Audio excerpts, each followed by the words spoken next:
गुढी पाडव्याले म्हणा गुढी उभारणी, म्हणा गुढी उभारणी.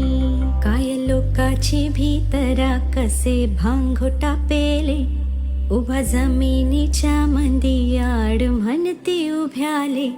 असं म्हणूनही कधी जस उभ्याले आडवा, गुढी उभारतो त्याले कस म्हणती पाडवा. गुढी पाडव्याचा सण आता उभारा रे गुढी, नव्या वरसाच देणं सोडा मनातली आढी. गेल साली गेली आढी आता पाडवा पाडवा,